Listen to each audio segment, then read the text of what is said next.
This episode of the Polyhedron Collider Cast is sponsored by Kienda. Go to www.kienda.co.uk/Polyhedron Collider for a discount off your first order.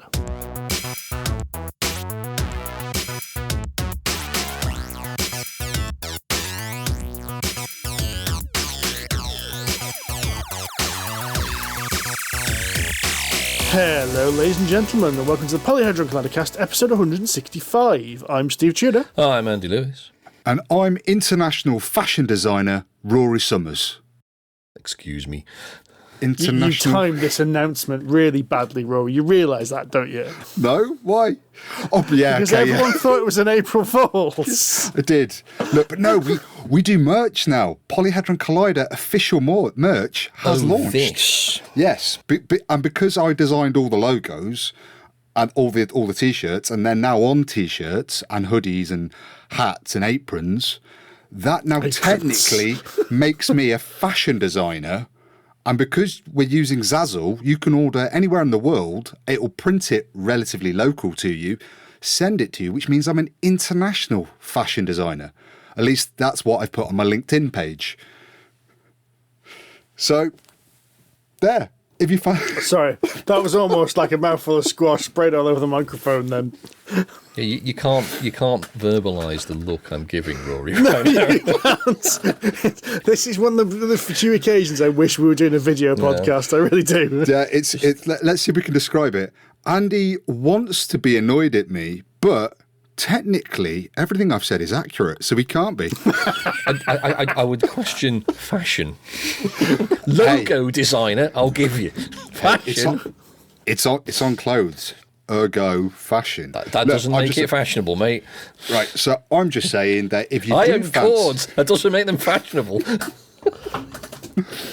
If you fancy getting yourself a bit of official PHC bling, you can go to zazzle.com/colliderclobber and get yourself some PHC merch. So if you do happen to be coming along to the Polyhedron Collider Live at the UK Games Expo or any other conventions, and why wouldn't you? Show your colours, show your fandom. But that's all you're going to show us. Please. I would say this is a family-friendly show, but that would be woefully inaccurate. It would indeed, yes. Although I think we have to be for Expo. Yes, sadly.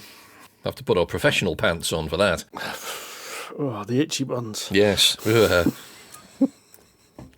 Anyway. Yes, you're right, Rory. UK Games Expo live podcast. It's worth mentioning every episode now, just to remind people.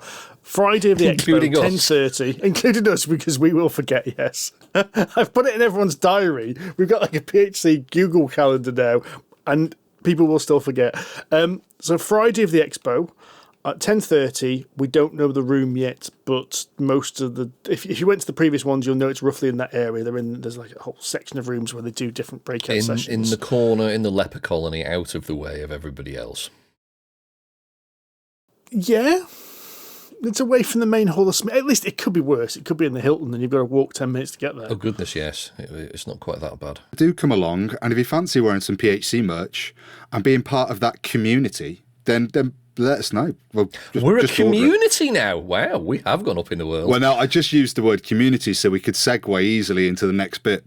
Oh, nicely done. Thanks. Because I was about to say, speaking of community, I finally pulled my thumb up my arse and set up a Discord server. Have you two been basically learning from your Facebook post, give us a better segue? Everyone has probably given you a better one than you two could come up with. No, this is all very last minute. It's not like we workshopped it at all last night for half an hour. So. No, not at all. I should also say, right, Andy, you don't know about this either, but for the listeners, me and Rory, we play games every Monday. We record on a Tuesday, so we play games like the night before.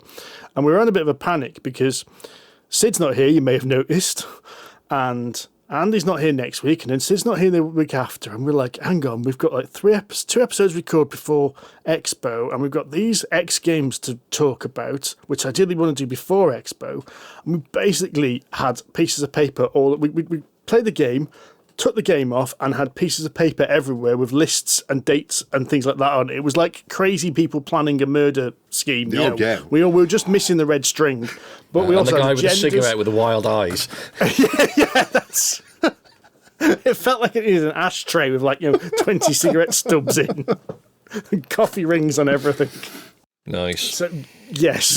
We had an actual proper planning session last night. It was weird.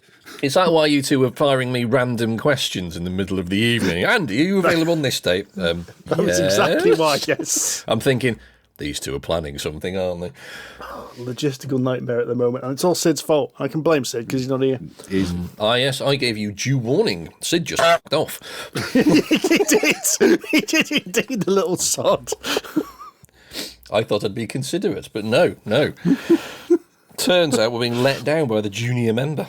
So what is the plan? Going back to the Discord thing, what is the plan? Are we gonna take our private little PHC chat and then put that into Discord so other people can join in and see the type of bollocks we talk when We can certainly do that.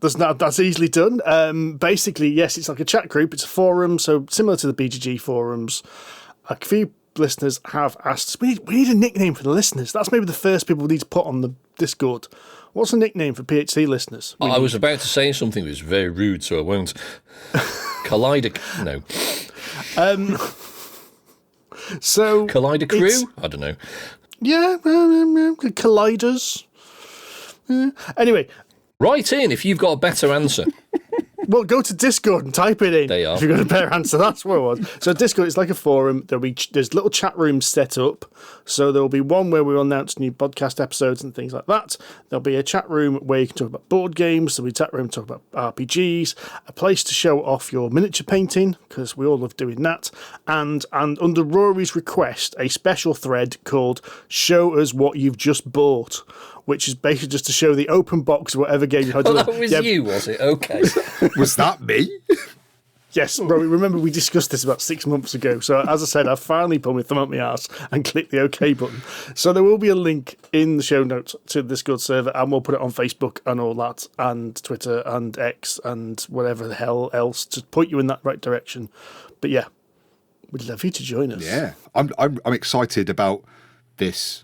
Weirdly, I had to download Discord back onto my phone. I do find it very distracting. I think my productivity is going to plummet when when this actually happens. So there we go. Lower than it is now. Yeah, spent the afternoon painting an orc's head. So See, I rest my case. Actually, to be fair, I've spent most of my afternoon playing Subnautica. It's a pretty quiet week this week at work, as most of the people are at a conference. So us plebs who get sort of shipped in when the shit hits the fan don't have much to do this week. So I've put my feet up and started arsing around in Subnautica again. Fair enough. It's annoyingly addictive, actually. It's very good fun. If you I've haven't. never played Subnautica. It's very good. I didn't think I'd enjoy it because it's not what I thought it was, but it's a crafting game. So it's nothing like Minecraft. It's a lot better. I'm going to say, than is that. it like No Man's Sky kind of thing? I haven't played no game, so I don't know. So get stuff, build a better stuff to get more stuff. Yeah, pretty much, yeah. But it's set under the sea, so there's some big fishes and things that can eat you. But it's the story's very cleverly interwoven into your sort of exploration bit. It's really good. I quite enjoyed it. I can't think of a segue into the first game based on that, though. Well, if you're crafting things, you are inventing them. Oh, nice. They are.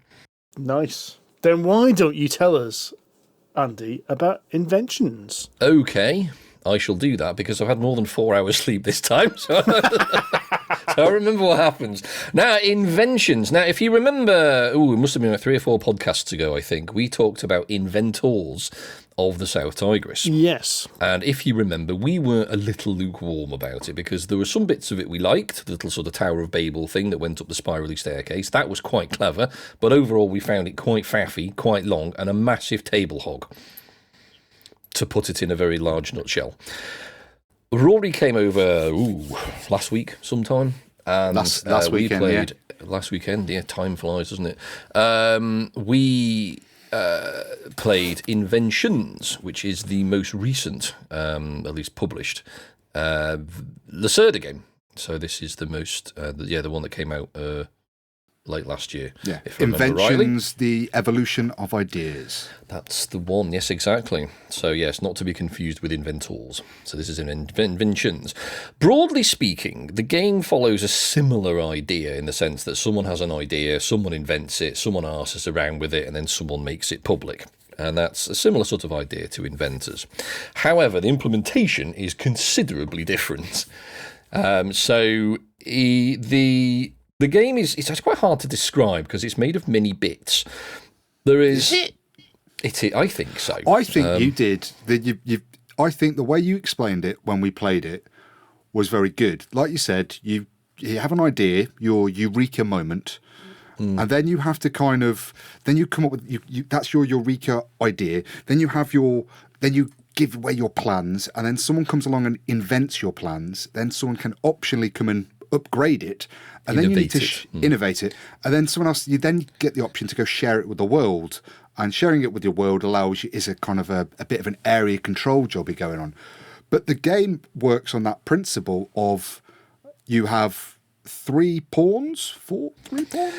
Your pillars. Yeah, 3 pillars. Oh, yes. You have sort of 2 small pillars and 1 big pillar. So there are 10 standard actions by default. One of them is release an idea, invent a thing, innovate a thing. So various bits and bobs that you can do to interact with the various areas of the board. But the clever thing, and very frustrating thing, is that the actions are sort of it's 5 sets of 2. So you've got sort of 5 horizontal things. And if you put a column on one of those, on one row, basically, you can't put another column on that row until you've got rid of the one that's there. And given that you've got 3 pillars and there's only 5 rows, it's really quite restrictive as to what you can actually do with those actions. So these actions are all kind of paired up, aren't they? So they're not. Yes. They're similar. One action, you've got like action A, and then it's kind of followed by action B. Essentially, you've got A and B.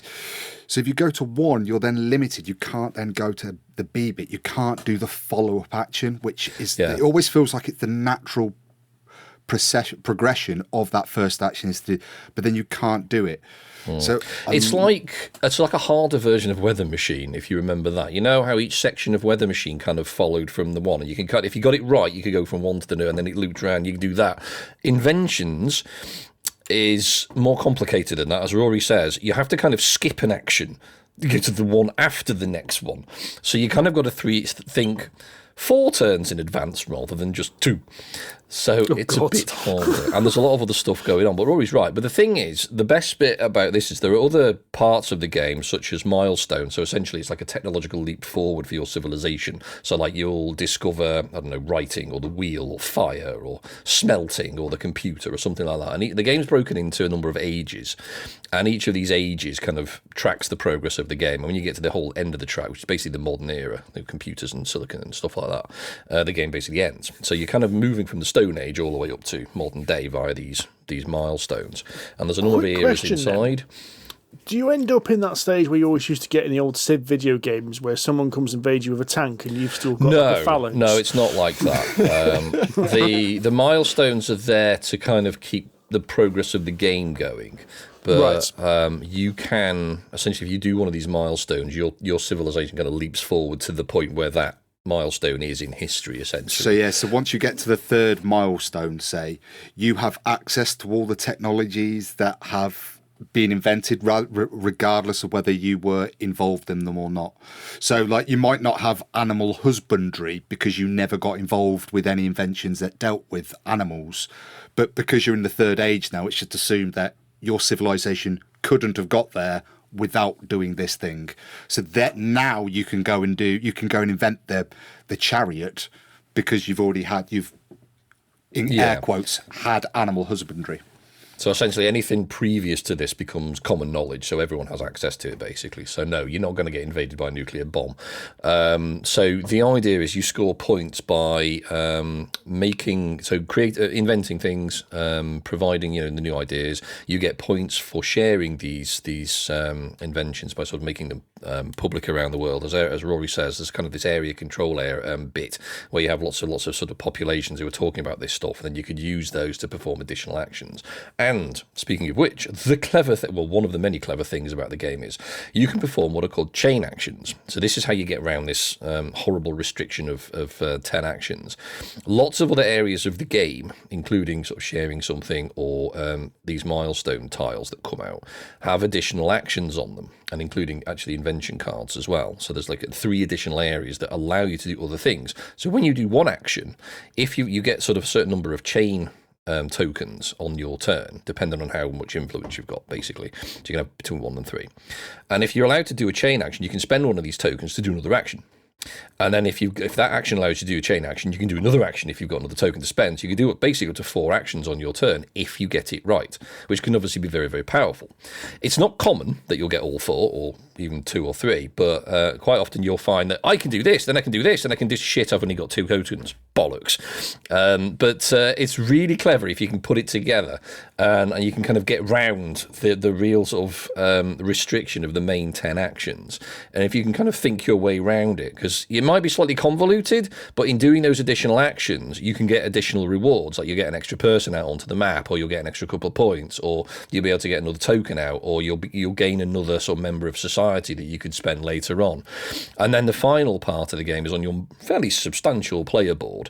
You have improvements, and there are 3 types. So there are kind of ongoing benefits, like if you put a guy down, you'll get like an extra point, an extra guy or something like that, or you'll have like a big sort of one-shot. You get these sort of economy tokens that you can spend. Like, I can going to do this once per age. So you'll be able to do it like 4 times in a game. Basically, you've got these tokens you can put out and go, bang, I'm going to do that, which basically might get you like an extra person in your university or something like that. And then you've got really super powerful mechanics that link 2 actions together. So if you do one of the 2 actions, you can link to the other one. It doesn't really matter which way around you do it, but you basically you can only do it once per game. And you can choose to do these, and you get them as part of the other actions that you do. So if you invent something, you'll get like a sort of mechanical benefit. If you do something to do with society, like you get people out onto the map, for example, you get a white benefit, which is like an ongoing upgrade, essentially. And if you do something that's to do with economy, like inventing something, for example, you'll get one of these sort of big one-shots. So it's up to you to kind of manage all of these things throughout the game, depending on which ones you want and how you get them out. It is really clever, because it's when you start getting these tiles and adding them to your board, that's where you as players start diverging and almost you've got different types of civilizations, because at the start of the game you have identical setups. It's just whichever inventions you happen to start the game with. But as you add these tiles, they give you particular abilities, whether it's an ongoing or it's a once per era thing, that then starts dictating the way you want to go, the way you want to start leaning. Do you want to start leaning into more engineering type inventions, or do you want to go more economical inventions? And you start developing your route through the game that way. Like Andy said, it's a very clever game, and this is a great sense of smug satisfaction when you're able to get these linked tokens. When you manage to link between, I'm going to do this action, and then I'm going to link it to this, and that's going to allow me to do that, which next turn I can then do this. But you do have to plan ahead. You really have to go, because without these links, you go, I'm going to do this, this, and this, and I have to do it in this very specific order to be able to set myself up for the next one. So unlike Scholars of the South Tigris, where you would kind of just, I'm going to do this, and this is the best case scenario, with Inventions, you almost, dare I say, it's a little bit Kanban-y, but you've got the different projects, and you go, I'm going to do progress this thing this time, and then I'm going to do this one that time. So you've got the flow of all these things all happening not quite the same time, but they're all progressing parallel, through. They're progressing in parallel throughout the game, and you're chipping away at each one. And every now and then you get this link, and you manage to kind of get the synergy between 2 or 3 of them. Yeah. Yes. It's very satisfying. Yeah. And I think the way the game holds together feels much tighter than Inventors does. So if you remember Inventors, we were questioning what the ship does. Why is it there? Why does it feels a bit tacked on? Whereas I think everything in Inventions feels like it should be there, and it connects in some way to all the other bits of the game. It's a bit hard to see when you first start to play, but once you've played a couple of rounds, you think, oh, this is very clever. Yeah, there's a really great sense of continuity with this game. Everything does make sense. And like to develop to develop the technologies, you have to have the underlying eureka. So, Yes. like you can't do the internet until you've done telecommunications. It's a really obvious thing like that in the modern age. You can't develop the internet until you've got the telegraph pole, or I think it's something simple like that. Yeah, So it's the telegraph, I think it is. Yes, it is. And so you can, with the telegraph, you can make telecoms, you can make the internet, and that is like a big milestone, essentially. And the idea, people can buy into that milestone. So it's not like as if you're the only person who'll ever have that, but it'll cost someone an action to do it. Now, you'll get a benefit because there's another action on that thing, so you can, chain the action together and carry on doing that. So from then on, you will have access to that milestone, which then allows you to invent technologies based on that, that significant milestone. So as Rory says, the internet is based on the telegraph. Sailing is based on the lighthouse, or vice versa. Things like that. So or copper smelting is based on fire, which is then requires. You need iron to do steel. Blah blah blah blah blah. And it all kind of makes sense. And that's the thing that's really wonderful about this game and makes it very accessible. Is everything just kind of makes sense. You've got this milestone eureka moment, then you've got an invention, then you're going to enhance it, and then you're going to share it with the world, and then it's that sharing it with the world, and then that opens up more areas for you to go to then explore new inventions, because the board is seeded with 6 inventions at all, 6 or 8 slots. 7. It's got 7 slots for inventions where you're going to play them, and it's a really wonderful, really clever game. But at no point, now this is kind of harkens back to what Andy talks about when he's talking about his heavy Lacerdas. I went into this game thinking it was going to be really heavy and quite daunting, but I think it's the theme. The theme really shines through to make it very accessible, and it made the teach very straightforward. Okay. Plus, I'd had more than 4 hours sleep this time, so it was a lot easier to teach you. Because I've got the Board Game Geek page open with pictures. It's like the Kickstarter pictures. It's all like rendered, I think. Pictures of the board. I've got to admit, I was quite lost with some of the descriptions, even looking at the board, thinking, I don't know which bit they're talking about. So it's quite interesting you said this made perfect sense when you were playing. Because you've got one side of the board is you've got like the atlas of the picture of the, then in the center, is that the area control bit? That's the area. Yeah, so you put people in those circles basically, and that'll allow you to produce. You essentially put a speech bubble down, and the numbers around that atlas. It's an area control. If you've got the area majority in that area, that links to one of the areas of invention. You can then put a little speech bubble down, which can give you an extra action, but it also will score you some points. All the bits around the area of that map are where the ideas and the inventions go. The other side of the board, where those sort of big squares are, they're the milestone those are your tiles. action columns, aren't they? You've got your the action columns, then you've got the milestone tiles. So yes, you're right, Rory. It does just flow. It doesn't seem like there's nothing superfluous on that board. It's all there, and it all makes sense once you're into it. But your actions are, not to kind of be quite reductive here, but in your turn you're going to pick one of 10 actions, knowing that your next 2 actions are limited. You're now not going to be able to go into that row. So I'm down to 8, and then I'm down to 6. It makes sense. I thoroughly enjoyed this game. Wasn't overwhelmed by it at all.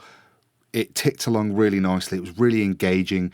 Watching what Andy was doing, making sure that I was following along in where he was getting his points, because we almost took very different tracks. Andy did an awful lot of coming up with ideas, and then I did an awful lot of inventing. You did. I remember that. You had millions of cards, and I had about 3. Loads of cards. But I was basically just gobshiting it around the world, going, "Hey, look at this guy! Look at this guy!" So I got points that way. So yeah, as Rory says, he's absolutely right. There's different ways you could score points. Now, ideally, you do a bit of all of them, but it turns out in our game that, Rory did a lot of inventing, so he ended up with a lot of cards, which can get you points at the end of the game, because there's a bunch of end-game scoring conditions that you end up with starting with, so you can work towards them. But yeah, you can score points for sharing stuff, you score points for generating ideas in the first place. The more the advanced idea, the more points you get. You can get points for having a majority of place in various areas as well. So there's lots of stuff you could do, and you kind of want to do all of them, but it's not essential. Really impressed with this game. Really good. I say I was really impressed. I was expecting great things, and I got great things. I was Oh, it sounds quite. I was whelmed by this game. I got exactly what I thought, but what I thought was very high. So exactly. You see, there's the thing. Yeah, expectations are a bitch, isn't it? Because you could expect something great and get it, and you're like, oh, that's good, that met my expectations, and that sounds really dull, but it's a really good game. Well, I mean, it's the superstar tag team of Eagle Griffin, Vital Lacerda, Ian O'Toole, artwork, games design and publication. They know what they're doing now. Turning that handle once a year, Kickstarter, game release. It's bad to say that, turning the handle, but it is quite remarkable that you can develop a game of this complexity in 12 months. Oh, no, it takes them about 3 years. I mean, you've seen games further on right now. You know what I mean, though? Yeah. That there is one coming down the pipe every 12 months. It comes to Kickstarter. I mean, looking at the artwork and the graphic design, that's not 5 minutes work. There's obviously a lot of love put in it by Eagle Griffin as well to make these. I mean, they are luxury component games, aren't they? Very much so, yeah. They're at the top end of the cost for a board game. Yes. So they're, But yeah, you're right. I think turning the handle almost does it a disservice. I think they've really managed to get this process working really well. Yes, very much so. And the fact that, we weren't as impressed with Weather Machine as some of the games. I love Weather Machine. I think it's ace, but I'm really bad at it. But it was not a dud. It was just like we found some bits of Weather Machine didn't flow as nice. Yeah. It wasn't. That wasn't like that's. That's not like that's like saying, "Oh, the front wheel on my Porsche squeaks a little bit." Yeah, it is. The pettiest indulgences. You've got to find something wrong. Why is this workshop in this way, Vital? I mean, to be fair, we did explain why. We're like, it makes sense. Yeah, he did. Okay. He came up. Yeah. Fair dues. Yes, I see what you mean. Yeah, I mean, I can't really find anything wrong with this, other than it does look a bit beige. I'm not going to lie. But it works, everything's clear, everything looks, it's not hard to find anything on the board. Nothing sort of, it's not gaudy. I mean, I will say that Weather Machine's quite visually confusing until you get used to how it all works. Whereas this is really, really simple. You've got 7 bits of the globe, you've got 7 bits around it, you've got 10 actions, and you've got 8 milestones. Well, it has that kind of ancient civilization, whether it's ancient Greek, because it's Chronos that marks the time of the passage of time through the eras. So it all has that ancient Greek look to it. It's papyrus. And it's all faded. And it's lovely. It's lovely to look at. It is, yes. Well, that was. So, what's the full name of the game? Because I think Inventions, the evolution of ideas. There we go. Now, this is, gentlemen, the easiest segue ever. Because Inventions involves innovation. They've got the same root. And we've been playing The Age of Innovation. We have. Which Just is... Terra Mystica 3. This is... Well, Terra Mystica 2, 3, 4. I think it's actually the 4th You might be right. game. Because there's Gaia Project, which is 2, isn't it? Yeah, there's the other one, which is 2022, was Terra Nova, which is, I believe, a lighter version. Although saying that, looking at the board, it's not that much lighter. It seems to have many things. So this is kind of Terra Mystica 4.0. So I know you've played Terra Mystica and you've played Gaia Project, haven't you, Andy? Yes. In fact, I played Gaia Project before I played Terra Mystica. Really? Yeah. So Age of Innovation is very, very, very similar to Terra Mystica, to the point where it's effectively the same game with a couple of things bolted on. It feels like almost like an expansion was made for Terra Mystica and they put that in the box with a repackaged Terra Mystica. Yeah. And they just changed some names of stuff. Changed some names. Yeah. But it's like Terra Mystica big-ish box. Talk about the changes first, then we'll go back and actually describe what Terra Mystica and Age of Innovation is for people who don't know. So the main thing they've added is this scholars system where you can collect books, which you can trade in like you would your magic power. So you can trade in books to get some bonuses, but you can also trade them to get these big bonuses. And it costs a lot of books to do so, but they're pretty big things. Now, I can't remember. There's also you build schools and you get innovations from the schools as well, which add things. But the real big difference is the races are now more modular. So you have a territory, a race, and your starting bonuses. So your first round bonuses are put in like little modular groups. So you can kind of draft your race at the beginning based on player order. So there's a lot more modularity in the kind of factions. So for those that haven't played any version of this game, it's called Terra Mystica because you have to terraform the land for your race. You'll have a race that prefers a particular kind of land. You've got this big board in front of you, and basically what you're trying to do is build a variety of buildings onto this board. You can only build on your land, so part of the land that matches your type. So if you're swamp witches, which I think is from Terra Mystica, you can only build in swamps. To do that, you have to terraform, and you have to use a resource which is shovels in order to change the ground. But that costs different amounts, and on your little player board is a little wheel that tells you how far away your preferred terrain is from all the others, and you have to count a number of steps and pay resources depending on the number of steps. Actually. It's a really clever It is really clever, yeah. So that's in both versions of the game. The way the buildings work is also the same. So building any building gives you an income, but your buildings have to be upgraded. So you can't just build the second, third, and fourth tier games. You have to go for a little path and upgrade them from a hut to a church, to a school, to a university, or from a church to a palace. The names change depending on where you are. Again, you get bonuses for building particular big buildings as well. Add on into all this, you've got your resources, of course, you need. You've got workers, tools, priests, scholars. Again, name changes depend on the game, but all these resources you've got to manage. But you've also got this magic, which is split into 3 pools on your board. Oh, this old chestnut, right? Okay, yeah. I think this mechanic is lovely, but when you first play this game, it makes no sense whatsoever. So it goes into 3 pools, and you get certain actions which allow you to move magic, and you have to move them from like pool 2 to pool 3. And then, but you can only move from pool 3 to pool 1 when pool 3 is pool 2 is empty, and you can only spend them from pool 1. So the first time someone describes this to you, you're like, what? Mm-hmm. And it's only like a couple of rounds in, you kind of go, oh, I get it now. And you spend most of the game shuffling these little purple tokens between these 3 discs on your board, and then basically swearing because you haven't got enough magic to do what you want to do. And it's one of those really cool, I think, systems, because the more you spend, the more it costs to refresh it. Yes.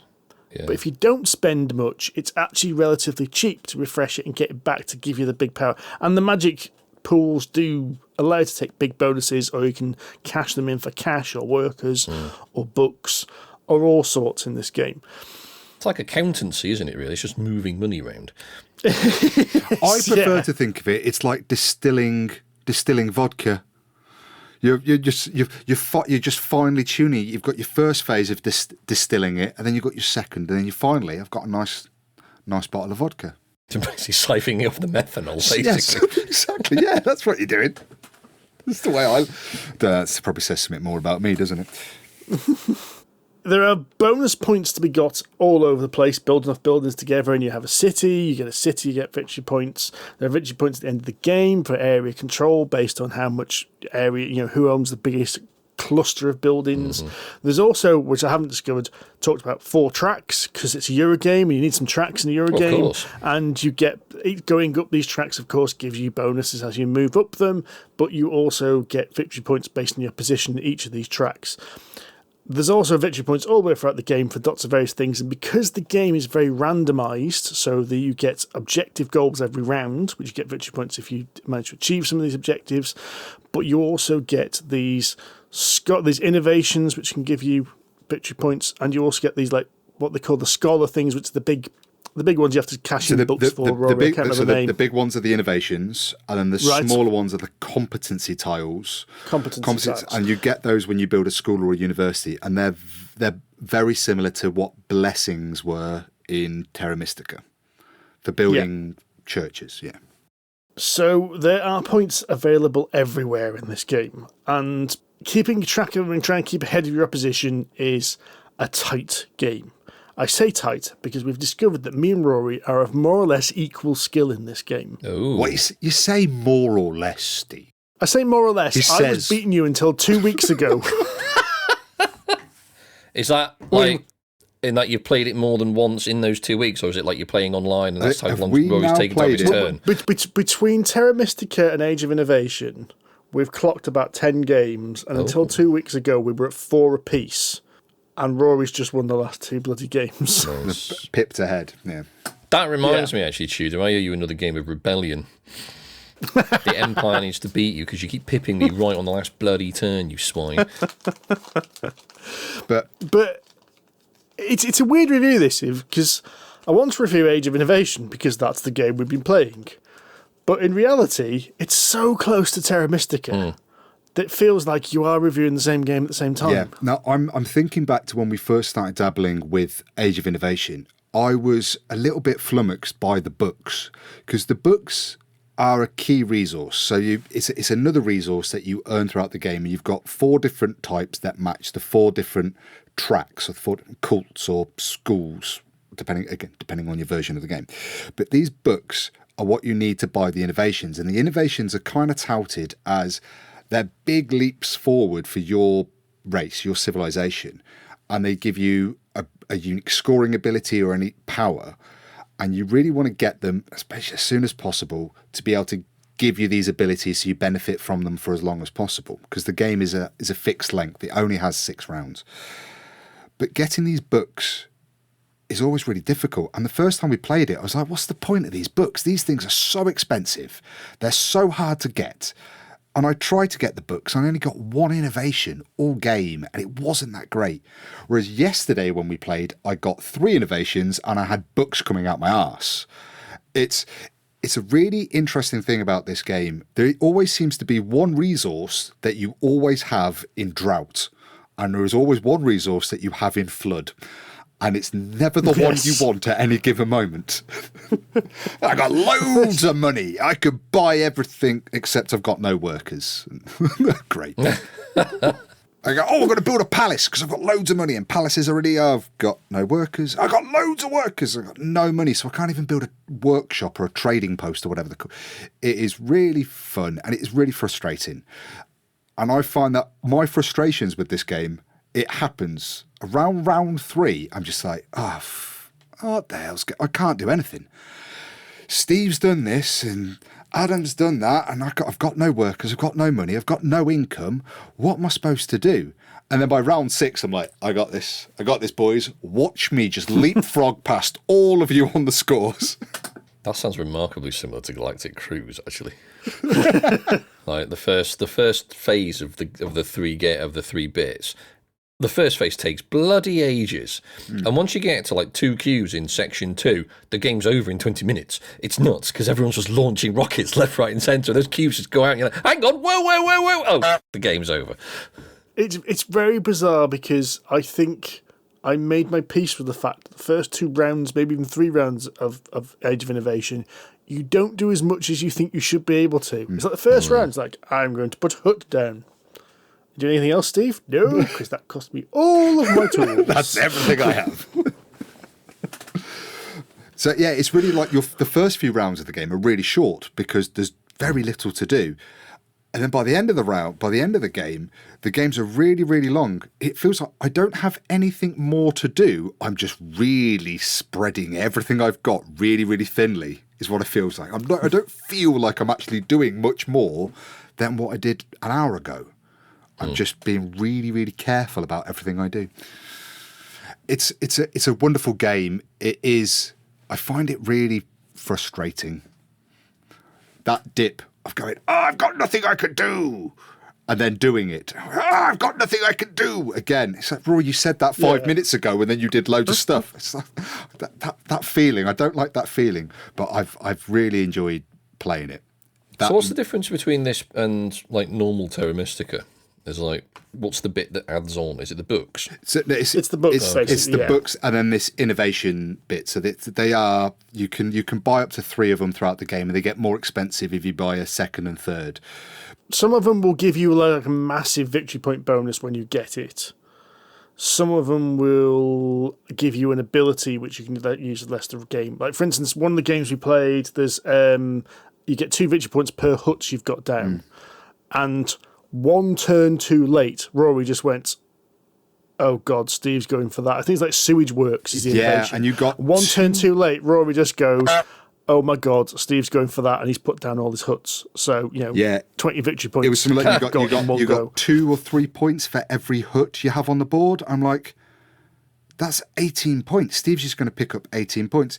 Yesterday I had one for steel where I got points depending on how many bridges I had on the board. So of course I made sure I had 3 bridges when I did it. You get another one which is score points depending on the different types of buildings you have. The more buildings you have, the better it is.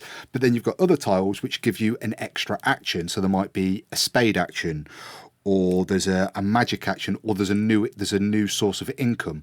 So all of a sudden you've got your normal income from your buildings, plus you've got this special one, and it is a higher value income.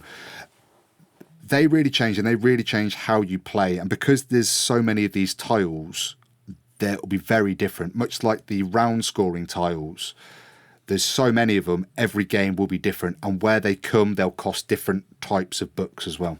I would say the innovations are a weird one, though, because you can play the game and not use innovations. Yeah. Because, like, if you're having trouble getting books, because you can spend, you've got the magic power options you've got at the bottom of the board, where you spend like 4 and you might get 2 workers kind of thing. Oh, or yeah, spend 5 to a priest. There's those like bonus ones that only one person do a round. There's extra book versions of them where you can spend like 2 books to get yourself 3 spades, or a book for 6 gold. Okay. So it is actually a really interesting decision about, do you save the books to get these innovations which will give you a big leap, or do you just spend the books to get these instant effects? Mm-hmm. But because the things are so modular in this game with your races and your abilities, you may end up with just a combination of starting things where you have real trouble getting books. So you just go, I'm going to start off books, I'm going to ignore them, and just play like a normal game. Whereas you might be one who's getting like 1 or 2 books a round just at the beginning of every round, and then you're like, well, now I'm going to definitely concentrate on getting these innovations. Yeah, okay. So the one we played last night, we got to round 2, and I've got all these books in front of me. And Steve was like, hang on. We had to do an audit. We had to pause the game to audit whether Rory was cheating. I go, Rory, can you please account for all of your books, please? So I started with this one, and then I got this one, and then I did this. And we had Did you have to arrange them in the Dewey Decimal System as well? So and I really lent into that, because that's what my combination of the land I was on, my starting resources, and my race was like, actually getting books is quite straightforward. And then my starting your round marker bonus, everything was, I'm just gonna lean heavily into that, and I did. Nice. And it did work. But then I've played it other times where, like Steve said, I've just gone, it's kind of pointless. I'm just going to do a normal Terra Mystica. And you've got the freedom to do it. This modular thing, it sounds slightly similar to Scythe. You know, the way you get a kind of a territory and a faction, and you kind of mix and match, and it sounds a bit like that. Except you've got the 3, so you've got your land type, your race type, and then your starting bonus. Yeah. So I really love this game. I mean, we really love Terra Mystica, to be fair. Yeah. I mean, and it's a prettier version as well. They've used much brighter colours, so it doesn't look that wall of beige like the original version does. It's a much brighter looking, and because they've tagged up all the artwork and all the graphic design. Although much of the graphic design hasn't changed much, it's just been kind of the colour choices. They've just put it through an Instagram filter, haven't they? They've just put it through. Yeah, really. They've just put it through the accentuate features. That's what they've done. No, and all the boards are now die cut as well, aren't they? They weren't originally. So you can actually not lose your magic beans out of the pots. Yeah. That's they dual layer now, are they? Yeah. Oh, lovely. Which is really quite nice. Yeah. No, absolutely cracking game. Yeah, really enjoyed this. We have been playing it to death, though. It's on Board Game Arena, so we've been playing it on Board Game Arena. We've been getting together and playing it in person, because we played it, we got really good. And because like Steve and I have had this little bit of a grudge match going on. Let's go again. Yeah, cracking little game. Excellent. Yeah, I need to play Terra Mystica more than I do. I have the big box, which you managed to reach down from the shelf a couple of years ago at Expo for me, but I did. I remember that. Man. You did. Oh, because we were like 3 people back. That's right. Because at Expo, you get it gets three people deep of people just looking at all the board games. Oi, mate, passes the big box, Terra Mystica, will you? Just hands it over to me. Fucking hell, this is heavy. But yes, no, I've still got. I mean, I really quite like the way it does that. It does away with an insert at all. It just has baggies, but it's got a sheet of stickers that you put on all the baggies, so it tells you what's in each bag. So like the expansions are in a bag, and the 2 expansions are in different bags, and it's really quite useful actually. It's a really good idea. If you're not going to do an insert, just stickers for the bags. Oh, can you imagine? It's really, really well. That's really another reason. That's another reason for me to buy one of those label printing machines, isn't it?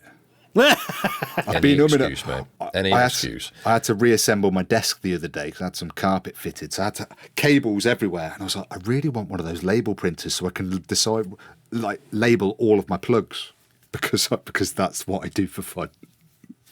I think you need to get out more, mate. Yeah, I do. Oh, dear. Well, we played Age of Innovation a lot on Board Game Arena.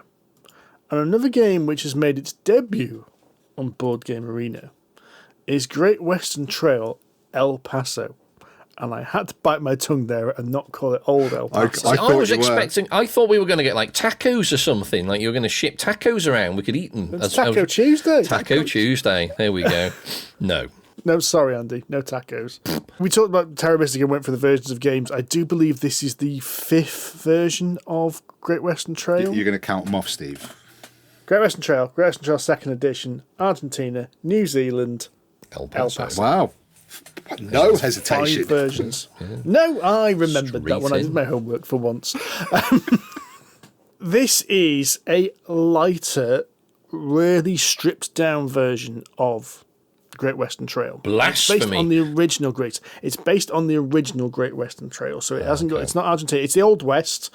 So you've got the classics there of cowboys and builders and engineers, and you are going around trails on a map which have got buildings. And so you stop at a building and you do the actions of that building. Mm-hmm. And you'll have a hand of cards. The hand of cards is your cattle, and then when you get to the train station, you will trade in that hand of cards, and for every single different cow you have, you will score money, which you'll then carry on and use. Now, I say carry on because the major difference between El Paso and the other games is this is a loop. It does actually loop around the map. So you don't have this thing where you go from top to bottom, bottom to top, and then go back to the start. You actually go around in the complete loop here. Yeah, because it's a much smaller, the physical version, it's a much smaller board. So the idea, the whole thing takes up a lot less space. So the board is smaller, there are less spaces, there are no hazards at all. You're just, the building spaces that are on dangerous areas cost more to build there.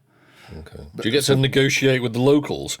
No, there's no locals. No, that's been taken out. There's even the where you'd have the board, which would be the kind of that section of the board, which would be your engineers and your cowboys and other bits and bobs, the other characters. That's done away with. There's now that the market of specialists. I don't know. They must have a name. Staff. Yeah. That's done away with now. They're now represented by cards as well. So now you're gonna buy cowboy cards into your hand. So when you get to the cattle market, you can buy depending not on how many cowboys you have, but how many you've had in your hand and have played in front of you. So you have to wait for those to circle through your deck. Oh. Yeah. So when you do any of the actions that requires a worker, you don't just count how many you've got. You actually have to have them, and then they go into your discard pile. So you have to cycle through them again. So, of course, the more workers you have, the more the total you can have, and the more chance you have of coming back around in your hand. So there's a bit more hand management to it. But everything else, with that regard, is the same. You go to a building, there's an option usually to discard a type of cow for some money, draw more cards. The exchange tokens that came into the 2nd edition are much more used in this one. You get exchange tokens a lot more. The train, rather than the train being this long track which you move your little trains across the board in the original, or ships in the New Zealand version, which is pretty cool. Instead, it's just a simple system of 4 train cards, which is basically an engine and some carriages. It's like and it Game of costs you Trains. more engineers. It does actually look a lot. The artwork looks quite similar, to be fair. You have to spend more engineers to take an action based on what's later in the train. Right. So going to a particular station, your train there is completely gone. You now place a disc based on your total hand size at the end. Interesting. So it is very much a stripped down. It's like everything's still in there. You still got objectives to meet. You still got victory points for getting cows. You still got victory points for placing buildings. You still got victory points for. No, you don't get victory points for the train. Ignore the train. But everything is really just pared down. Now, I'd say we can't really say how long this game takes to play. Because you can only play it on BGA at the moment. I believe it's only available for pre-order physically. Correct. Yep. So we don't know if this is going to take an hour or an hour and a half or what have you, but it feels like it's going to take like an hour rather than the 3 hours that Great Western Trail typically takes. Yeah. It's surprisingly long, actually, Great Western is, Trail. It doesn't yeah. look like it should be, but it is. And I'm always like, you'll be able to get through it in 2 hours. No. It's a long game. Yeah, but it does feel like I say, it does feel like it's going to be a lot zippier because the board is smaller. There's no hazards. Your route is pretty much predetermined for you, really. It's just where you're going to stop. The actions are just the same as what you've had before. There's less tokens. There's just that little bit less faff. I say faff because it's all on Board Game Arena at the moment, but I know that would be physical faff. Getting the token, moving the track down, Even the train going round, it's not there. It's how many engineers do you have at the point you're going to do the train action? I've got 2. I can go to the second carriage. Do I want to take that ability? Yes, I'll do it. My engineers go into my discard pile because they're now spent. It's great. Yeah, I even love the fact that you can use your staff as bonus actions as well. At any point, I can discard my builder to just get 2 money. I can discard my cowboy to move an extra step forward. I was like, I'm not going to worry about cattle market this round, but I do want to get a scoot on, get to El Paso again because I've got a good hand, so I'm just going to whip round really quickly. Get rid of your cowboys to move them faster. It gives you a bit more, you get more dynamic choices in it. And I have to say, famously, I don't like Great Western Trail. I don't. The original. You are wrong, but carry on. We are aware of your weird taste. But I do quite enjoy El Paso. I enjoy they've trimmed it down. I also really enjoy New Zealand. New Zealand is freaking awesome. Have you played Argentina yet? No. No, Okay. neither of us have played. Have you played Argentina? Yes. That is why I put it on the list. Yes. Ooh. Sneak entry in the back. I thought, well, you know what? If we're talking about them, we might as well talk about them all. Yeah, I played it at Tabletop Scotland. God, it must have been 2 years ago. Well, year and a half ago now, when I was last up there. It's actually interesting. It's similar in the sense that you're still moving cows through a track. There is the train. But the train in this one allows you to take a shortcut. So the train kind of goes round the path that you're taking. So if your train is far enough along the track, you can use it to like escape to the station sooner. So if you're, so you can sell your cows faster basically. So if your train's really far along the track, you can jump off the trail really soon, just to ride the train down to sort of the main station and then sell your cows quicker. So you can loop quicker. On top of that, you can sail to various ports. I'm assuming you're exporting beef. And as the game goes on, you can get access to these more and more exotic ports, basically, and they're worth more points if you can sail there. But broadly speaking, it's essentially the same game. It's just they've tweaked it slightly so that you can make use of the train. The track's not as long, I don't think, and you don't get as many points for being far round it like you are in the base game. But you can make use of access to the track. So you can basically just sort of scoot down the track and lead your cows along the railway rather than go all the way along the trail, which that's a nice touch. It took me a little bit of getting used to, actually. And let's say you got these sort of weird ports. Although one criticism I have of it, the colour choice is bloody awful. It looks, to my dog eyes at least, it looks hideous. Everything's yellow, which kind of makes sense because it's South America and there's a lot of sort of desert and stuff. But there are 2 colours of the ports. There's like a pale grey, which is fine, and then there's a dark grey and a black. Good luck telling them apart, believe me.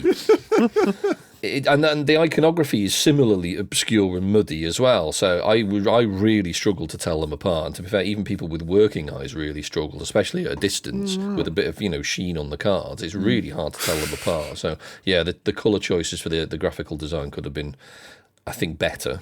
But other than that, I think Argentina is actually quite good fun. I'm not sure if I prefer it to the original, but I'd certainly play it again. Well, I've got New Zealand, which New Zealand really does feel a bit more of a remix from what you've just said. So, of course, the first thing, although it's purely graphical, is it's not cows, it's sheep. So you got sheep. The other thing is the train is now removed and is replaced by a boat. But the boat doesn't go down a singular path. You've got all these islands and you've got this branching path the boats can go down, which is quite interesting because you can go different routes. So you don't necessarily have to go to ports to sell your to sell the sheep. You can go to different ports and do different actions, which makes it interesting. Yeah. But you've also got a second way of selling your cards. I love this. So in the original, in all the other versions of Great Western Trail, you travel to the end, and that many cows you've got, a different amount of cows is what you get your cash for. In New Zealand, you can also sell wool. Which means you have a fourth member of staff, don't you? Because you have a builder, you have a wrangler, you have an engineer, and a sheep shearer. Yeah. You actually have a fourth member of staff in Argentina, and I can't remember what they're called or why you have them, but there is a fourth. Oh, okay. So this gives you, if you've got like a crap hand for selling at the end, when you get to, is it Welland? Wellington. Wellington. That's Malvern, mate. Actually, Wellington's a massive city in America, I found out this week, but never mind.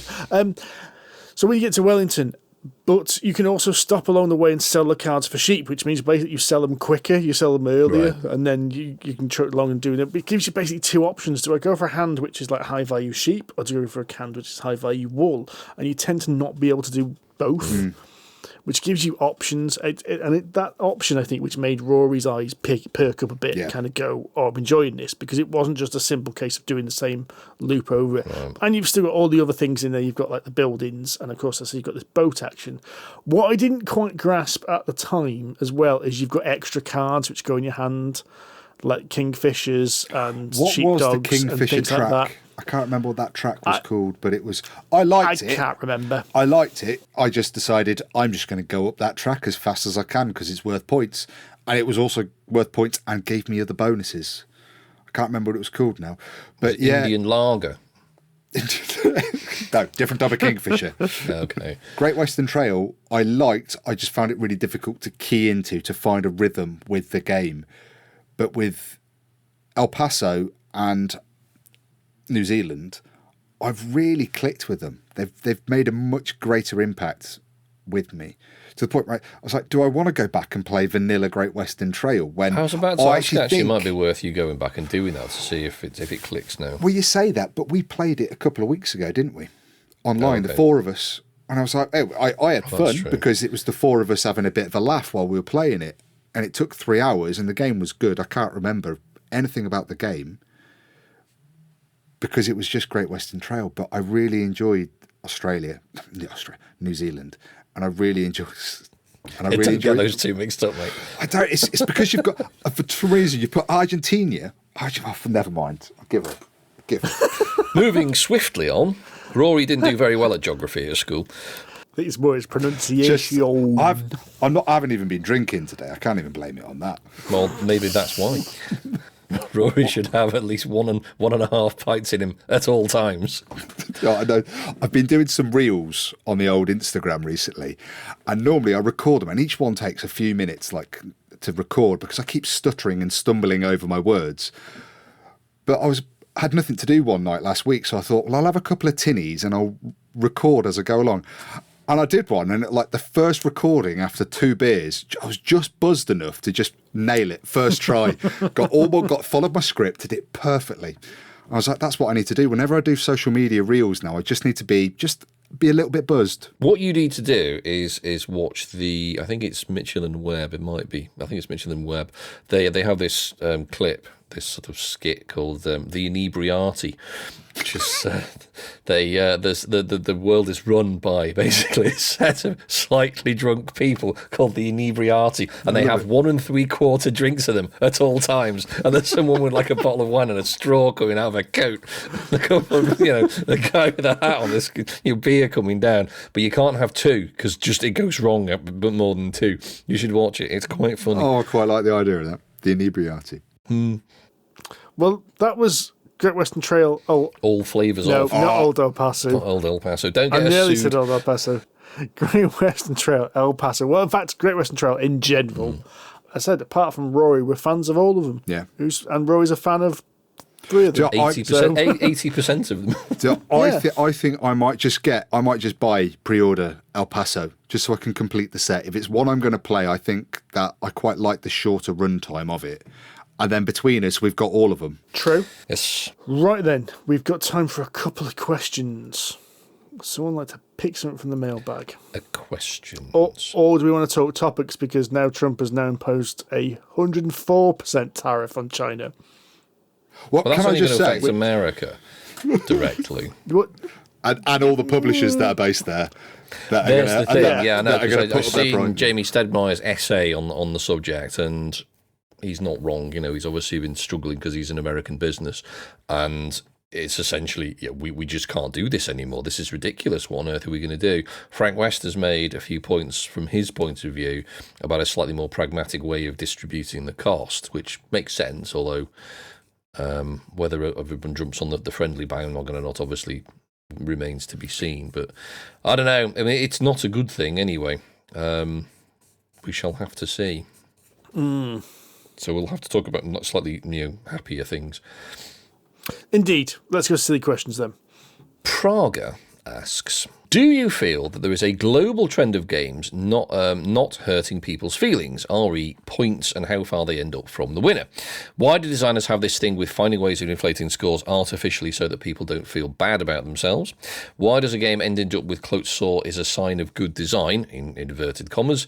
And is there any merit in finishing close to the winner because of some catch-up mechanism? Now, before we answer this, I'm fairly sure Steve and I have kind of talked about this in the past, and we've kind of referred to something similar, at least, as kind of, it's almost, what's the word? Not too well designed. It's too balanced. Too balanced. Yes, exactly.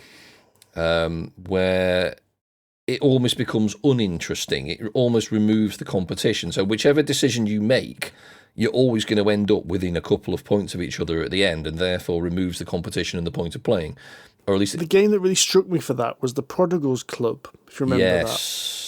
Where this is where you had 3 different things you had to do, and you had to score the least in all of them, and your best score was your score kind of thing. It's like Brewster's Billions. You were supposed to lose most of the money, you were supposed to lose your seat in Parliament, and you were supposed to lose your reputation in society by doing crazy things.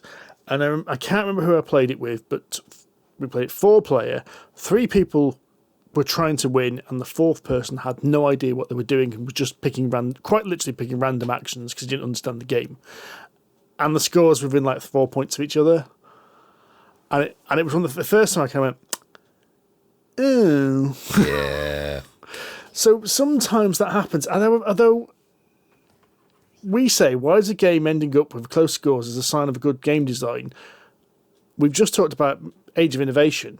The reason why me and Rory are loving that so much is because we're close. And that is not due to the game design. Because Rory proved that last night when he beat me by about 60 points, like 160 to 102. That's not down to the game design. That's down to us both working hard to get the points. Yes. And what I think, and I'll go back to the Age of Innovation. The good thing about that is there's so many ways to score points that if something isn't working for you, you have to find a different way and go get the points that way. And it's not about the game design giving you catch-up mechanics. A really good game design allows you to pivot, allows you to go, this isn't working, I'm going to do something else. And the game we kind of criticised this for was like Sid really struggled with sand, and I struggled with it as well. As did I. Rory really liked, I think you did as well, because we couldn't see a way you could pivot. I'm not going to say there wasn't a way, because the game designer might come back and say, well, if you did this and this, you could. But we couldn't see a way you could. So that was a game which kind of rewarded efficiency. And when somebody was doing really efficiently, they did really well. We talked about SETI a couple of episodes again as about a game where you can pivot. We talked about if you're doing this, and actually you've got to make you catch up your points, and then landing on the moons is an easy way to do this, or you do this action, you can get a load of points that way. SETI is a good game where when we've played it, the points have been quite close, but we've all achieved those points in very different ways.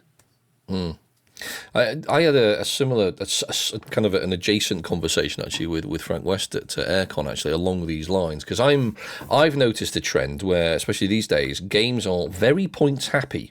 Like you'll get a game where you score, a good score is like 400 points, whereas 10 years ago you might get 50. And I'm starting to think what's the point? That just divide everything by 10 and make it a lot easier. I think this is kind of the heart of what Prague has talked about. And every time we talk about Ark Nova, we talk about the snowflake scoring mechanism between first edition and second edition. They got rid of the snowflake, that we call it snowflake scoring, where you could end the game on minus points. People didn't like that someone won with 103 and second place was on minus 97. And it's like, well, you're actually only 6 points apart, really, because or whatever it was, that 0 point. It's, that was a perception thing. That it was because in the end of the day, it was the same score and the same points difference between first place and second place. But because everything was positive, there's a perception thing in your brain. You've done okay because I'm only 6 points behind. Whereas I've done all that work and then done negative points. Yeah. And I think that's the heart of what Prague is talking about. And as what you were saying there, Randy, 10 years ago, 50 points in a Euro game was a good score. But now there's increasingly more and more games are having the 100 point, 200 point, 400 point markers. Are points just being dished out too readily with objectives? I genuinely think they are. It also came. Frank asked a few good questions as well when we were playing a few games during the weekend. He says, "What's a good score at the end of the game?" And it's a valid question because it comes back to how much is a point worth. Yeah. Because if you, like, for example, if you play Twilight Imperium, 10 points wins you the game. So a 1 point is a lot of points. If it were, it's a lot of game, as it were. Whereas if you're playing Tapestry, I mean, Dave Turksey saw through the Matrix and scored like 400 points. So scoring 1 point in that game, it's nothing. It's not worth having. So, you get a point for doing that. So fucking what? I'm going to hit 280 at the end of the game. 1 point's neither here nor there. Yeah. So it doesn't matter. So it's almost trivial. It's almost trivial and frivolous. Age of Innovation / Terra Mystica is interesting for that because one of the things you can do is you can lose victory points to gain new power. Nice. So you can, and it's always an interesting devil's bargain because it's like, lose 1 victory point to get 2 power. Oh, yes, please. Lose 3 to get 4 power. That's a bit snapping at me. And then as you progress through the game, those 4 points are really close, are really important. You say that though, but it's 4 points in the game where you win on 120. Yeah. But it feels 3%. No, it's interesting because we're saying this as a criticism, but think about the games we've all said we've loved over the last few episodes. So, Age of Innovation scores in the 120, 160 mark. Galactic Cruise winning score was 192 and stuff. Yeah, 212. SETI, where you kind of have to get like over 75 points, otherwise you don't get your second scoring marker out. I don't think this is a problem because it doesn't affect what makes the game interesting. And so in the end of the day, I've never seen this as a problem at all. No. But balancing a game between kind of catch-up mechanisms and balanced, that's the really interesting thing. We hate the blue shell catch-up mechanism. Yeah, it's bollocks. Where like someone in the back gets a handicap which completely screws up whoever's in the lead. Just because they're doing badly, they get to mess up somebody who's doing well. We don't like that mechanism. But it's games where you can pivot, where you can be doing badly in the first third and pull it back. And there's the thing I was going to say, Roy, you've nailed it there, is that it's rubbish being at the back and not being able to do anything about it. That's just really depressing and disheartening. But if you, as you say, if you can pivot and pull it back and get back into the game, that's a bit more exciting, because there's always this, I'm just getting there. Can I get to, I might not win, but I might not get last, and that's okay. Yeah. It's quite, it allows you to be competitive, because not being competitive is really dull. What was that game we played not so long ago, Steve, where we were playing it with Adam, and he said he just felt like a bit like a kingmaker? Oh, Because that kind of sucks as well, when you're falling behind and what you do is not going to impact your points, but what you do is really going to impact who comes first and who comes second. Power Grid. it was Power Grid, yes. That's who like Power Grid. It was weird. It was when we were doing the top 100 thing last year and we replayed, it was your copy of Power Grid. And I seem to remember really liking that game, and something weird happened in the game we played, and we all came away from it going, because there was a definite point where Adam couldn't win, and his choice would either make me win or make Rory win. I would, having played Power Grid quite a lot, I would say that's probably a situation that is not indicative of the rest of the game. I can see how it can come about, because if one person bought one connection, but it does. It would limit. What I'm saying is, it does happen. It can happen in a lot of games. Sure. I mean, you mentioned Twilight Imperium, and Twilight Imperium is one of those games because your actions can really help or hinder whoever's going to be in the lead and can cause someone to win. And the problem with Twilight Imperium is, I think actually the fun part of Twilight Imperium is it turns into petty grievances, and you're not looking at winning, you're just looking at getting back at Of course you are. There's nothing better than a petty victory. Yeah. Well, it's just not, you don't win the game, but damn you, I destroyed your mothership. Exactly. I believe, gents, that's all we've got time for. I think, can we just do Torrin's question? Can we just cross that off the list? Yes. Go on, then. So Torrin S asks, how was the date? So this goes back to the blind date. blind date while question. ago, this. Yeah. Well, surely considering you're the only one who came up with an answer to the blind date question, Rory, how was it? It was lovely. We went for a long walk on the beach holding hands. Long week. A long week. Oh Christ! I need a beer.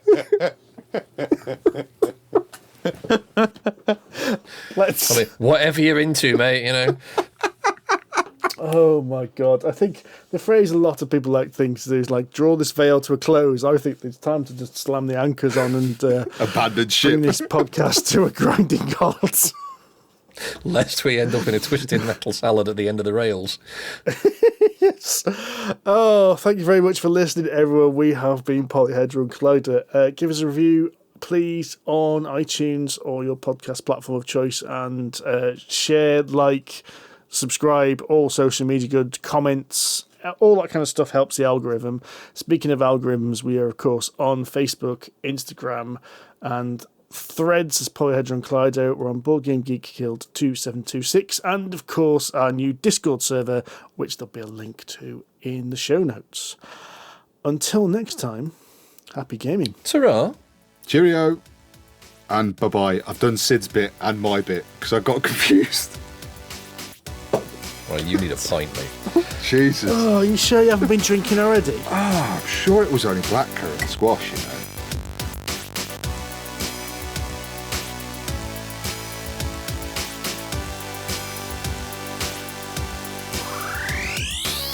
I've just given away a lot of the magic there. Magic. It's 4 gerbils in a cage running a reel. It's not magic, let's be fair.